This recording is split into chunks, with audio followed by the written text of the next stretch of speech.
Sutra Teratai yang menakjubkan. Bab 11. Kemunculan Stupa Mustika. Simvasyang Sutra Teratai, episode 1271. Menjelmakan belahan diri yang tak terhingga. Kebijaksanaan Buddha adalah dalam dan luas. Tahu kalau Buddha Prabhuratna memiliki ikrar demikian. Para belahan raga dari Sakyamuni sekarang seharusnya berkumpul. Satu stupa dari Buddha Prabhuratna melengkapi penjelmaan pada 10 penjuru. Bagawan Sakyamuni menampakkan tubuh jelmaan. Ini menunjukkan kalau Buddha kuno dan Buddha sekarang memiliki jalan yang sama. Sudah mengerti? Kita tahu bahwa Buddha Prabhuratna mempunyai tekad seperti ini. Ini sudah disampaikan kemarin. Semua orang ingin melihat Buddha Prabhuratna, seluruh tubuhnya di dalam stupa. Maka Buddha Sakyamuni memberitahukan kepada semua orang, Buddha Prabhuratna mempunyai tekad seperti ini. Stupa mustikanya dimanapun juga, di tempat Sutra Teratai dibabarkan.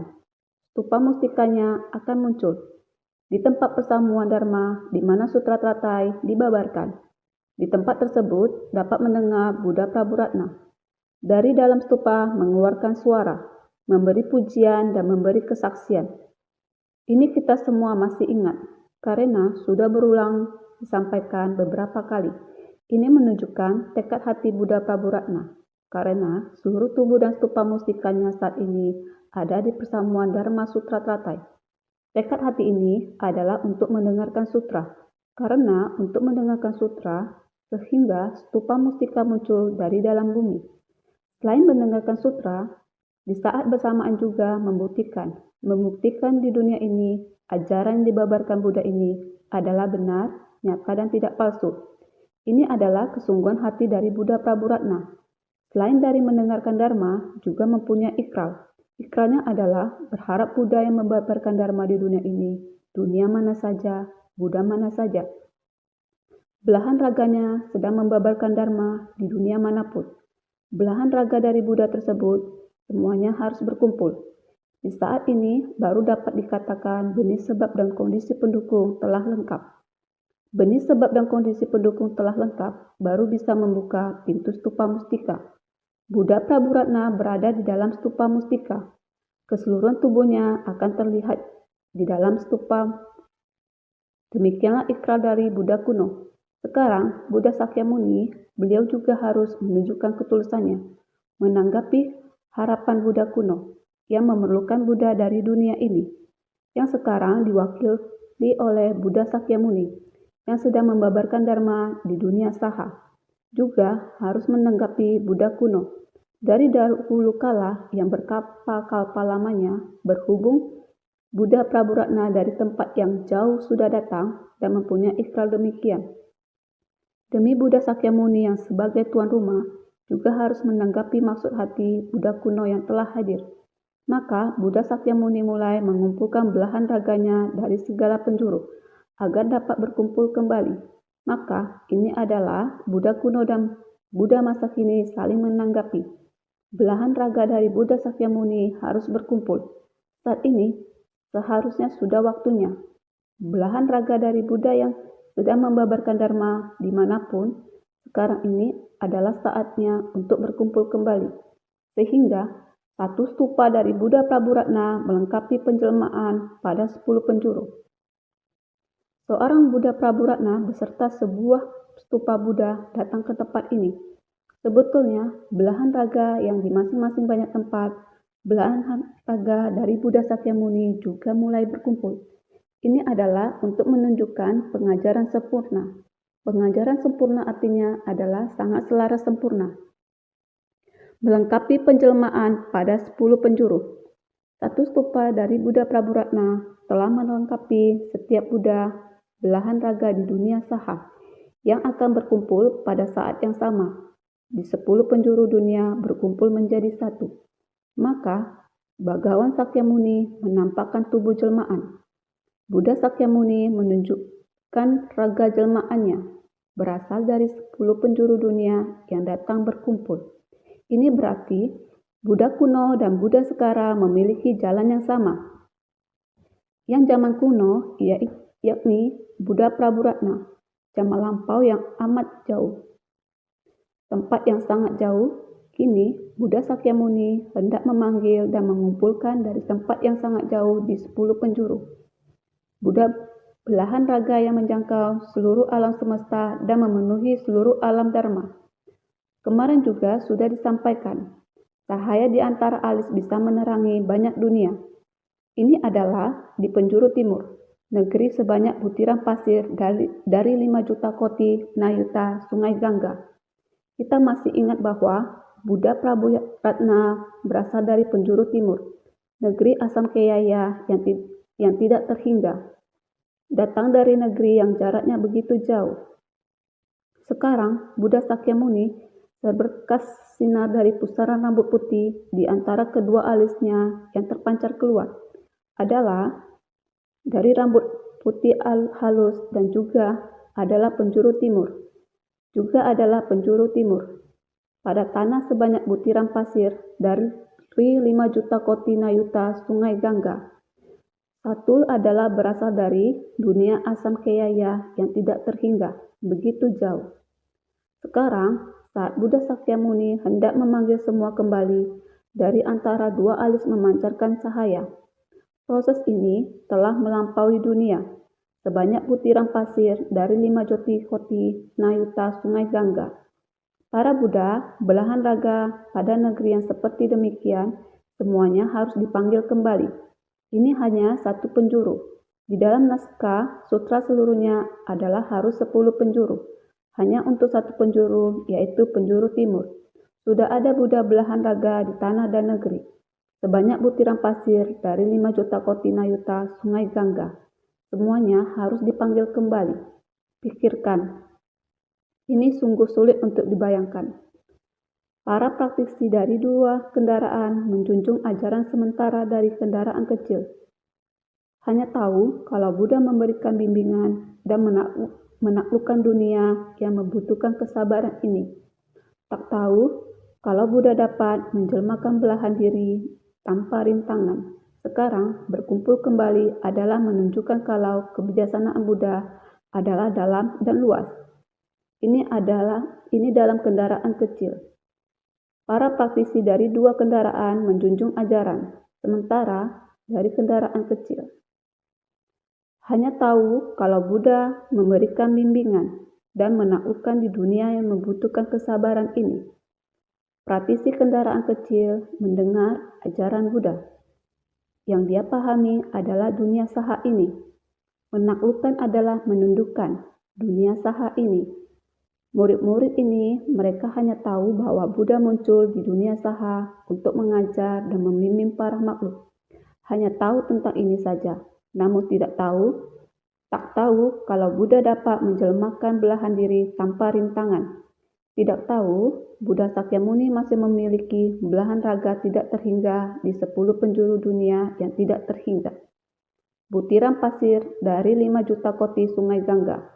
Hanya di satu penjuru dunia saja sudah terdapat sedemikian banyak negeri, di mana Buddha belahan raga berada di tempat itu. Sekarang Buddha belahan raga berkumpul kembali. Sekarang, Buddha itu semuanya akan berkumpul. Ini untuk menunjukkan kebijaksanaan Buddha adalah dalam dan luas. Sesungguhnya, ini adalah untuk menunjukkan Dharma. Kondisi Buddha mencapai pencerahan, tidak hanya terbatas di dunia saha, tidak hanya terbatas di alam semesta ini.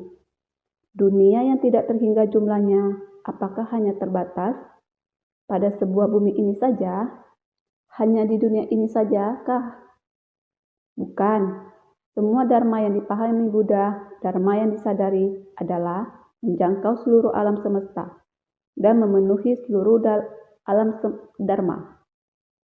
Seluruh alam semesta dan seluruh alam dharma di penjuru timur dan 10 penjuru yang tak terhitung jumlahnya. 10 penjuru ini hanya membahas salah satu penjuru saja, penjuru timur. Di luar dari penjuru timur ini, masih ada banyak dunia yang tak terhingga. Inilah prinsip kebenarannya. Prinsip kebenaran yang dipahami Sang Buddha benar-benar sangat mendalam dan luas. Luas tanpa batas dan tidak hanya di sekeliling dunia saha saja. Hanya seberkas cahaya. Cahaya dari pusara rambut putih yang dipancarkan adalah demikian panjang, melewati 5 juta koti nayuta pasir sungai Gangga. Negeri ini semuanya memiliki prinsip kebenaran dari Buddha berdiam di sana, yaitu prinsip kebenaran dari Yang Maha Tersadarkan. Maha Naskah Sutra sebelumnya mengatakan demikian. Pada ketika itu, Buddha memancarkan seberkas sinar dari pusara rambut putih pada dahinya. Seketika di penjuru timur terlihat para Buddha dari negeri sebanyak butiran pasir dari 5 juta koti nayuta sungai Gangga. Sutra Teratai Bab 11, Kemunculan Stupa Mustika. Hanya seberkas cahaya dari Buddha dipancarkan seperti demikian. Pancaran cahayanya bisa begitu panjang. Ini adalah yang harus kita yakini. Kebijaksanaan Sang Buddha, dia paham maksud dari kedatangan Buddha kuno dari masa lampau yang begitu jauh. Sekarang menunjukkan kebijaksanaan diri sendiri yang dalam dan luas. Ini adalah kebijaksanaan yang selaras sempurna, baik satu maupun banyak dari para Buddha kuno dan saat ini. Selanjutnya, naskah sutra berikutnya mulai mengatakan demikian. Para semua negeri Buddha itu, tanahnya terbuat dari kristal, diperagungkan dengan pohon mustika dan pakaian mustika. Para bodhisattva sebanyak puluhan juta koti tak terhingga memenuhi negeri. Tirai mustika dan jaring mustika dibentangkan di mana-mana. Sutra Teratai Bab 11, Kemunculan Stupa Mustika. Penjuru timur ini, negeri sebanyak butiran pasir dari 5 juta koti nayuta sungai Gangga, adalah pada semua negeri Buddha itu adalah butiran pasir dari 5 juta koti sungai Gangga. Disebut semua. Semua artinya sangat banyak, negeri yang begitu banyak. Tanahnya terbuat dari kristal, diperagungkan dengan pohon mustika dan pakaian mustika. Setiap negara adalah begitu agung dan begitu murni dan agung. Para bodhisattva sebanyak puluhan juta koti tak terhingga semuanya memenuhi negeri, khususnya dibentangkan di mana-mana. Adalah telah dibentangkan, memasang banyak tirai mustika dan jaring mustika. Tidak hanya tanahnya adalah kristal. Tanah yang ditutupi kristal sesungguhnya dari atas angkasa. Semuanya adalah tirai mustika dan jaring mustika, demikianlah dipasang. Dan terlihat kalau seluruh negeri adalah sangat agung. Tanahnya terbuat dari kristal, artinya jernih tanpa kotoran, batin yang bajik, murni dan tanpa noda. Jadi, tanahnya terbuat dari kristal adalah menunjukkan jernih tanpa kotoran, batin yang bajik, murni dan tanpa noda. Setiap negara adalah demikian adanya, begitu jernih tanpa kotoran. Di tempat tersebut, batin setiap orang adalah bajik dan murni, adalah batin tanpa noda.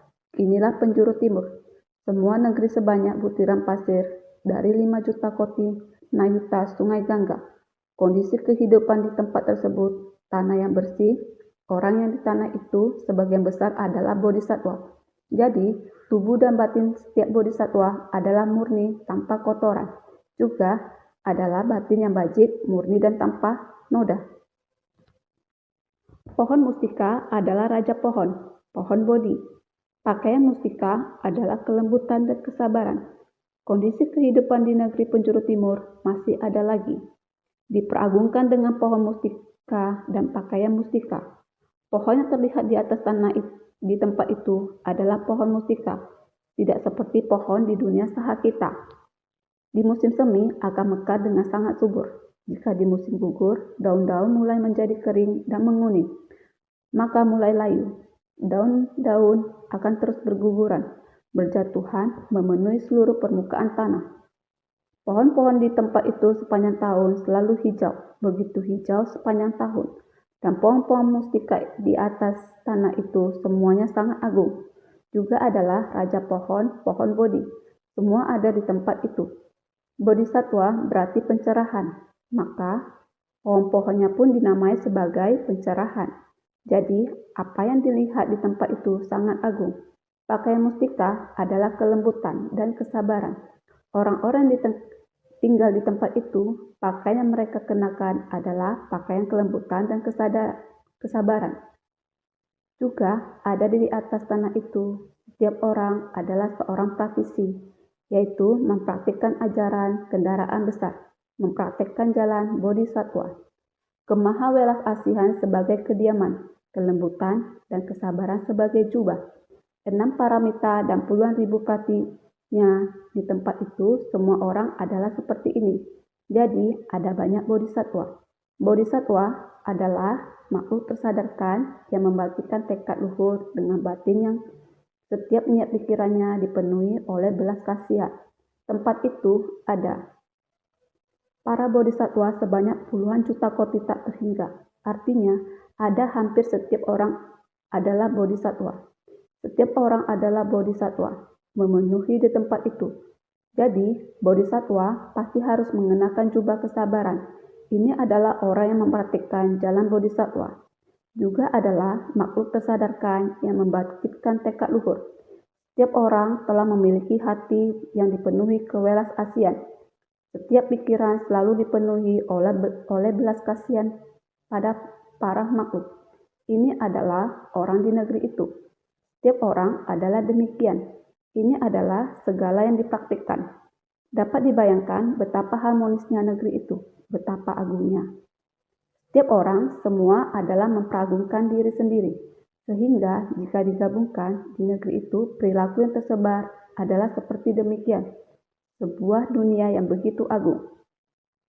Mengkondisikan bodhisattva sebagai tingkatan. Orang ini membagikan tekad luhur untuk mencari jalan tiada tara demi semua makhluk. Makanya dinamakan bodhisattva. Dilengkapi dengan ikrar agung untuk memberi manfaat pada diri sendiri dan orang lain. Mencari pencerahan agung untuk memberi manfaat pada semua makhluk. Ini adalah menjelaskan kondisikan bodhisattva sebagai tingkatan makhluk yang tercerahkan. Artinya adalah dengan bodhisattva ini sebagai kondisi dunia di penjuru timur adalah kondisi dari bodhisattva, yaitu makhluk yang tersadarkan. Ini adalah tingkatan yang dikondisikan pada dunia di penjuru timur. Ini adalah menjelaskan bahwa setiap orang adalah yang membangkitkan tekad luhur untuk mencari jalan tiada tara demi semua makhluk. Makanya dinamakan bodhisattva. Bodhisattva semestinya disebut sebagai makhluk yang tercerahkan. Bodhi adalah tercerahkan, sattva adalah makhluk. Orang yang berada di tempat ini, setiap orang adalah orang yang tercerahkan, namanya adalah bodhisattva. Karena yang dia tercerahkan adalah ke atas mencari jalan kebudayaan. Karena belum mencapai pencerahan setara, tapi ada pelajar yang membangkitkan tekad luhur, masih belum tercerahkan, masih belum benar-benar mencapai kondisi setara Buddha. Oleh karena itu, dia harus ke atas mencari jalan kebudayaan. Jadi, adalah orang yang mencari jalan yang tiada tara harus ke atas mencari jalan kebudayaan. Ke bawah membimbing para makhluk. Dengan demikian dinamakan bodhisattva. Dia yang telah menyempurnakannya. Ikrar agung untuk memberikan manfaat pada diri sendiri dan orang lain. Ini adalah bodhisattva. Ke atas memohon jalan kebudayaan, ke bawah membimbing semua makhluk hidup. Ke atas memohon jalan kebudayaan adalah memberikan manfaat untuk diri sendiri. Ke bawah membimbing semua makhluk hidup adalah memberikan manfaat untuk yang lain. Jadi, mencari pencerahan agung untuk memberi manfaat pada semua makhluk. Mencari pencerahan adalah untuk memberikan manfaat untuk semua makhluk. Bukanlah mencari pencerahan demi diri sendiri. Namun, untuk memberikan manfaat untuk semua makhluk, ini adalah bodhisattva dengan tekad luhur. Bukan yang egois, adalah bodhisattva yang membangkitkan tekad luhur. Jadi, bagaikan belajar ilmu kedokteran di dunia ini. Belajar ilmu kedokteran adalah untuk menolong orang. Jadi, saya mempelajari ilmu kedokteran untuk dapat menolong orang. Saya memilih menjadi seorang perawat untuk bisa menjaga orang sakit. Prinsip yang sama. Bodhisattva memohon Buddha Dharma juga untuk mengajarkan dan membimbing para makhluk. Jadi dikatakan mencari pencerahan agung untuk memberi manfaat pada semua makhluk. Adalah untuk memberikan manfaat kepada semua makhluk, mengajarkan dan membimbing semua makhluk. Ini adalah yang dikejar oleh para bodhisattva. Inilah prinsip kebenaran. Sang Buddha memancarkan cahaya di antara kedua alisnya, memancarkan ke negeri timur. Tempat tersebut sungguh agung. Orang-orang dari negeri tersebut adalah orang-orang yang memohon ajaran Buddha. Semuanya adalah yang mempraktikkan dan tindakan nyata. Orang yang demi menyelamatkan dan membimbing para makhluk. Ini adalah tempat di mana Buddha Dharma menyebar pesan. Dengan adanya Buddha Dharma dan menerima Buddha Dharma, maka hatinya secara alami akan tersucikan. Secara alami terdapat pohon mustika, pohon tersadarkan, yakni di dalam hatinya sebagai sebuah kondisi hati di tempat tersebut. Ditutupi dengan jubah kelembutan dan kesabaran. Di dalam hati kita juga harus terdapat jubah kelembutan dan kesabaran ini, yakni ke atas mencari jalan kebudaan, ke bawah membimbing semua makhluk hidup. Dengan tekad luhur memohon Dharma. Semuanya hanya demi memberikan manfaat untuk semua makhluk. Sehingga di saat memberikan manfaat kepada semua makhluk, semua orang layak menerima sebutan sebagai seorang bodhisattva. Cahaya ini yang memancarkan ke arah timur. Tirai mustika dan jaring mustika dibentangkan di mana-mana. Tirai mustika artinya diselimuti dengan kewelas asian. Jaring mustika artinya jaring dari mutiara sila. Tirai mustika ini kita sudah sering membahasnya, yang juga adalah diselimuti oleh kewelas asihan. Tirai ini adalah benang. Kain ini adalah menggunakan tirai mustika. Benang yang sangat halus ditenun menjadi kain yang menunjukkan kewelas asihan, diselimuti dengan kewelas asihan. Di atas tanah itu bukan hanya tirai mustika, juga ada jaring mustika. Jaring seperti ini menyelimuti seluruhnya, sama seperti memasang tenda. Semuanya tirai mustika, jaring mustika. Seperti ini, semuanya di atas tanah menyelimuti seperti ini. Seperti sebuah bentuk bola, sama seperti bola, bulat seperti ini menyelimuti. Artinya, jaring dari mustika sila ini diibaratkan mutiara sila. Sila kita harus sama seperti mutiara, yaitu menggunakan benang, sehelai demi sehelai, mutiaranya seperti ini dirangkaikan. Jika tidak, maka mutiaranya akan tersebar. Mutiara harus menggunakan benang untuk memasukkannya, merangkainya bersama. Mutiara ini dirangkai menjadi sebuah jaring. Ini dinamakan jaring mustika. Yang juga adalah para praktisi ajaran Buddha, kita harus berjalan sesuai dengan sila kedisiplinan. Kita seperti berada di dalam jaring ini, mencegah kesalahan dan menghentikan kejahatan. Tidak keluar batas, kita harus menaati sila, menaati aturan. Prinsip kebenaran yang sama, oleh karena itu, pelajari jalan bodhisattva. Harus menaati sila dan aturan, ini barulah bodhisattva yang sebenarnya. Jangan melakukan kejahatan apapun, ini adalah menaati sila dan aturan. Amalkan segala kebajikan, itu adalah ke atas mencari jalan kebudaan dan ke bawah membimbing para makhluk. Tekun. Ini adalah Dharma. Selanjutnya, naskah sutra ini mengatakan lagi. Para Buddha pada negeri-negeri itu dengan suara keras dan menakjubkan, membabarkan segala Dharma. Terlihat pula para bodhisattva sebanyak puluhan juta koti tak terhingga yang memenuhi negeri-negeri itu, sedang membabarkan Dharma untuk orang-orang. Sutra Teratai bab 11, kemunculan stupa mustika. Selapis demi selapis negeri-negeri itu, negeri sebanyak butiran pasir dari 5 juta koti nayuta sungai Gangga. Di setiap negeri, kondisi kehidupannya adalah sama seperti yang dikatakan di atas. Ada Buddha di setiap negeri ini, dan Buddha-Buddha ini mulai menggunakan suara keras dan menakjubkan untuk membabarkan segala Dharma.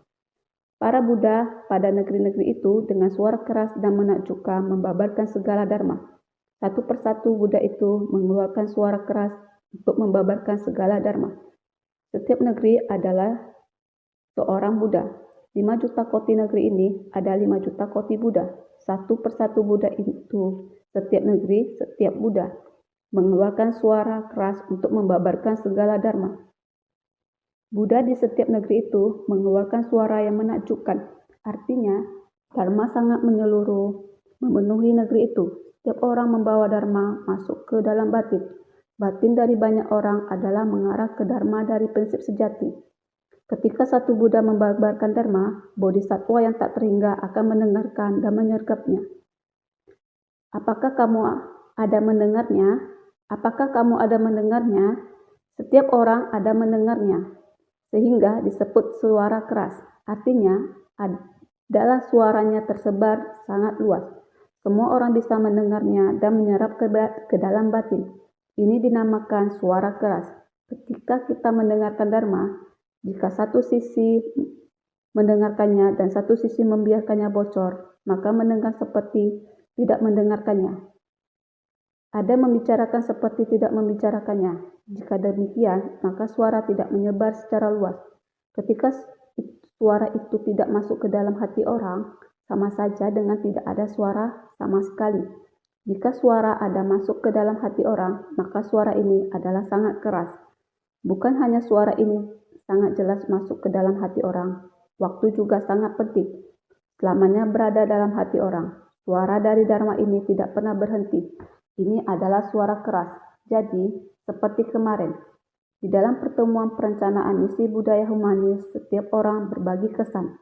Di antaranya ada yang berbagi kesan misi pengobatan kita 30 tahun. Staf kita mulai membahas tentang pengobatan. Pengobatan tidak terlepas dari dokter. Yang paling awal adalah 30 tahun. Dokter yang paling awal, mereka kemudian pergi mewawancarai Dr. Chen Ing Ho. Beliau adalah, boleh dikatakan dokter yang pertama datang bergabung. Juga adalah orang pertama yang berikrar, jika saya sampai di Hualien, saya selamanya tidak akan pernah meninggalkan Hualien. Ikrar itu, bahkan dalam 30 tahun ini, pencapaiannya meski berada di bagian timur di Hualien dari antara luar negeri dan negara internasional dalam 30 tahun ini. Berapa penyakit ortopedi banyak yang sangat sulit untuk diobati. Di negara manapun, dokter tiada cara untuk menangani. Terakhir, orang-orang itu ada orang yang miskin dibawa ke Hualien oleh insan suci. Melakukan pengobatan seperti ini banyak sekali mengubah kehidupan. Gambaran Chen Ing He. Proses perjalanan batinnya, semua orang mengatakan Anda sangat kerja keras. Tidaklah, saya sangat rela melakukannya dengan sangat sukacita. Mengucapkan sebuah moto yang selalu Master katakan seperti ini. Setiap orang memiliki potensi yang tak terhingga. Dia mengatakan satu kalimat ini dalam 30 tahun ini di dalam hatinya. Jadi capek tubuh yang capek tidak dapat dielakkan, namun hatinya tidak capek. Memiliki potensi terpendam yang tidak terbatas. Dia dapat mengembangkan kekuatan yang amat sangat banyak untuk menolong amat sangat banyak orang. Jika kita terpikirkan tentang ortopedi, hanya dalam beberapa tahun terakhir, antara 2-3 tahun ataupun tahun lalu, tahun ini 2016, mengubah kehidupan seperti Cheng Tuan-Tze dari Tiongkok. Insan suci mengirimnya ke sini. Kedua kakinya benar-benar terbalik, dengan lutut refleks bawaan yang sangat parah. Sejak lahir hingga tumbuh dewasa, selama 26 tahun hidupnya, telapak kakinya tidak pernah menginjak tanah, karena dia lahir dengan kedua kaki menghadap ke depan. Jika kita berjalan sambil berlutut, normalnya adalah menggunakan lutut. Tetapi dia tidak demikian. Dia adalah terbalik, kedua kakinya mengarah ke depan, berjalan dengan paha belakang. Ketika berumur 26 tahun, baru dibawa ke rumah sakit kita.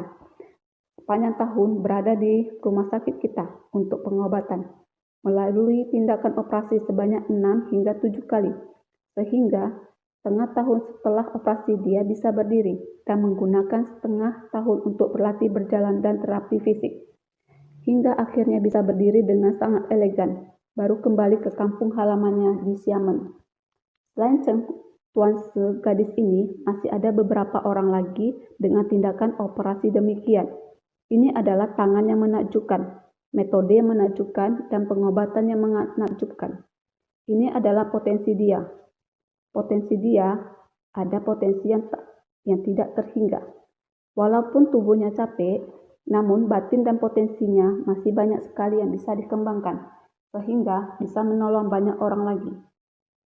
Setiap orang memiliki potensi yang tidak terhingga. Kata-kata ini senantiasa tertanam di dalam hatinya. hingga bisa mengembangkan metode yang menakjubkan untuk membantu orang.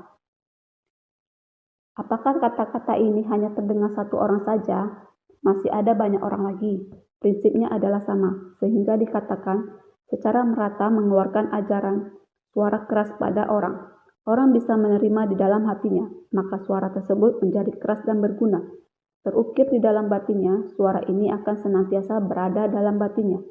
Bukankah ini adalah secara merata? Ini adalah menunjukkan di butiran pasir Sungai Gangga, para Buddha dari negeri sebanyak butiran pasir dari 5 juta koti Nayuta Sungai Gangga. Yang seperti demikian mengeluarkan suara yang keras, maka di tempat tersebut semua orang adalah bodhisattva, puluhan juta koti bodhisattva. Terlihat pula para bodhisattva sebanyak puluhan juta koti tak terhingga yang memenuhi negeri-negeri itu sedang membabarkan dharma untuk orang-orang. Pada satu persatu negeri itu dipenuhi oleh para bodhisattva. Masing-masing sedang membabarkan dharma untuk persamuannya. Dikarenakan ada dharma seperti ini masuk ke dalam batin orang banyak. Begitu banyak orang ke atas mencari jalan kebudayaan dan ke bawah membimbing para makhluk untuk menyelamatkan para makhluk. Jadi, para bodhisattva sebanyak puluhan juta koti yang memohon dharma adalah yang memenuhi negeri-negeri itu. Hal yang sama membabarkan dharma untuk orang-orang. Dharma tersebut terus-menerus diwariskan. Satu suara dari Sang Buddha diwariskan dari mulut ke mulut. Setiap orang demikian mewariskan dharma dari Sang Buddha. Para bodhisattva sebanyak puluhan juta koti tak sedang membabarkan dharma. Satu sosok Buddha mengeluarkan suara, maka para bodhisattva yang tak terhingga jumlahnya. Para bodhisattva sebanyak puluhan juta koti dengan begini mewarisi ajaran Buddha. Jadi, pada satu persatu negeri ini dipenuhi oleh para bodhisattva. Di setiap tempat terdapat sangat banyak bodhisattva. Di negeri tersebut, setiap bodhisattva adalah para makhluk yang telah dibimbingnya, membabarkan dharma untuk mereka yang dibimbingnya. Ini adalah ke atas mencari dharma agung, demi memberi manfaat untuk para makhluk. Ini segera membabarkan dharma kepada semua makhluk hidup. Ini yang dikatakan mempelajari ajaran Buddha harus bersungguh hati mendengarkan ajarannya. Bukankah dunia benar-benar seperti seberkas cahaya? Begitu banyak Buddha dan Bodhisattva di dunia penjuru timur. Seharusnya adalah dikatakan, ini adalah tempat di mana adanya prinsip kebenaran. Dharma adalah tanpa wujud, tanpa esensi, tanpa bentuk. Tetapi Dharma terdapat di setiap tempat. Belakangan selalu mengatakan hal seperti ini kepada semua orang. Seperti kemarin, 2016, saya di Hualien, tim budaya humanis kita banyak kepala bagian yang pulang. Di sini berbagi kesan, salah satunya kepala bagian tidak pulang, yaitu Xiao Yijun. Jiang Ming mengatakan ada yang mau disampaikan kepada master, tapi dia tidak pulang. Mari kita dengarkan dia sendiri menyampaikan laporannya kepada master. Semua orang merasa dia tidak pulang. Bagaimana dia bisa memberikan laporan kepada master secara langsung? Mulai muncul di layar. Xiao Yijun di sebuah studio virtual di Taipei, di sebuah studio, di dalam studio, semuanya tidak ada, semuanya kosong. Ini yang dinamakan studio virtual, tetapi dalam kekosongan memiliki keberadaan. Kamu menginginkan sebuah kursi, kamu menginginkan sebuah meja. Bagaimana dekorasi kamu di dalam? Semuanya tidak ada, tetapi dalam virtual ada. Sama seperti nyata. Ini adalah kekosongan memiliki keberadaan. Jarak Hualien dan Taipei begitu jauh. Hanya pada saat pertemuan, He Jianming mengatakan Xiao Yijun. Manajer Xiao ingin memberikan laporan kepada master. Demikianlah sudah bisa terlihat. Berdiri di sana, mulai memperkenalkan kepada saya. Kondisi sebenarnya seperti ini. Sekarang sedang mencoba, meminta Direktur Chen untuk mencoba. Direktur Chen mulai berjalan masuk. Demikian apapun tidak ada. Dia mulai berbicara. Benda ini, benda itu pun muncul. Benar-benar patut dipuji. Menakjubkan bukan? Menakjubkan. Sungguh menakjubkan. Dunia, Dharma bisa demikian. Kebijaksanaan Buddha begitu dalam dan luas. Adalah seperti ini. Ini adalah yang diteliti oleh manusia. Bisa menggunakan teknologi untuk menampakkan dunia seperti ini. Di zaman Sang Buddha, kebijaksanaan Buddha yang dalam dan luas, semua ini tersimpan dalam pikiran Buddha. Lautan kebijaksanaan pencerahan Buddha sebelumnya pernah kita sampaikan. Lautan kebijaksanaan pencerahan semuanya berada pada pikiran Buddha, sehingga saat Buddha mendeskripsikan semua kondisi ini sebenarnya adalah kosong, tetapi prinsip kebenaran nyata adanya. Demikianlah prinsip kebenaran. Pagoda adalah kosong, tetapi ajaran 6 paramita dan puluhan ribu praktiknya adalah nyata. Singkat kata, ajaran yang disampaikan Buddha yaitu hendak mengajarkan semua orang dapat memahami ajaran Buddha dan menyerap ke dalam batin. Praktik nyata di jalan bodhisattva. Pada satu persatu negeri itu dipenuhi oleh para bodhisattva, yaitu semua tempat ada bodhisattva, sehingga negeri itu dipenuhi oleh para bodhisattva. Berharap batin setiap orang juga penuh dengan niat pikiran bodhisattva. Ini dharma yang disampaikan Buddha. Apakah semua orang bisa memahami? Orang yang bersungguh hati, ajaran ini selamanya akan berada dalam batin kita. Ada dalam batin kita untuk digunakan. Sehingga kita harus senantiasa lebih bersungguh hati.